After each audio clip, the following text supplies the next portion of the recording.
வாழ்க வையகம், வாழ்க வையகம், வாழ்க வளமுடன். குருவே துணை. அனைவருக்கும் இனிய காலை வணக்கம். அருந்தமிழ் மூதாட்டி அவ்வை பாட்டியின் மூதுரை பார்த்து கொண்டிருக்கிறோம். இன்று கவி எண் 5, எல்லாவற்றிற்கும் ஒரு காலம் உண்டு என்னும் தலைப்பில் அமைந்த கவிதை.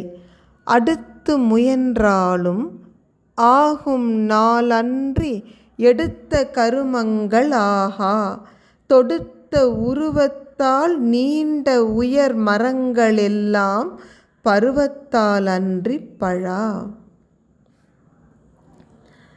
இந்த கவிதையில் ரொம்ப அழகான ஒரு உதாரணம் கொடுக்குறாங்க பாருங்க அவ்வை பாட்டி. நம்ம பார்த்துருக்கோம், இந்த விண்ணுக்கும் மண்ணுக்குமாக ஓங்கி வளர்ந்திருக்கும் உயர்ந்த மரங்கள்.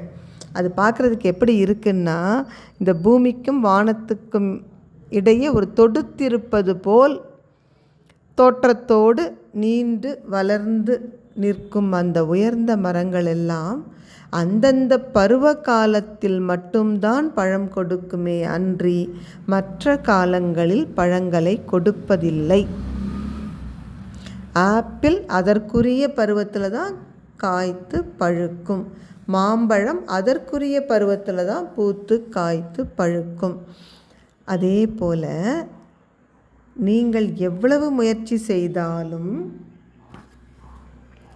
அந்த செயல் எப்பொழுது முடியணும்னு இருக்கோ அந்த விதிக்கப்பட்ட காலத்தில் அல்லாமல் நாம் மேற்கொண்ட காரியங்கள் ஒரு பொழுதும் கைகூடாது.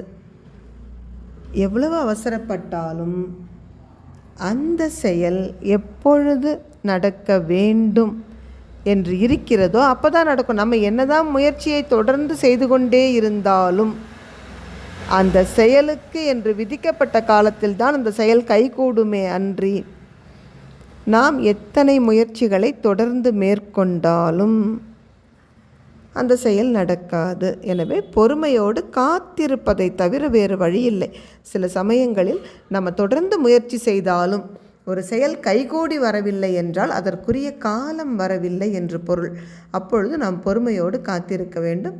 அந்த உதாரணம் தான், நீங்கள் விடிய விடிய தண்ணி ஊற்றினாலும் எவ்வளவு உரம் வைத்தாலும் ஆப்பிள் பழுக்கிற காலத்தில் தான் பழுக்கும். மாம்பழம் அதற்குரிய பருவத்தில் தான் பழுக்கும். அதே போலத்தான் அந்த செயலும் அதற்கு விதிக்கப்பட்ட காலத்தில் தான் கைகூடும். எனவே நாம் எவ்வளவு முயற்சி செய்தாலும் முயற்சி செய்யாமல் இருக்கக்கூடாது. அதற்காக முயற்சி செய்யணும். அதே சமயத்தில் பொறுமையோடு அந்த பலனுக்காக காத்திருக்க வேண்டும். வாழ்க வளமுடன்.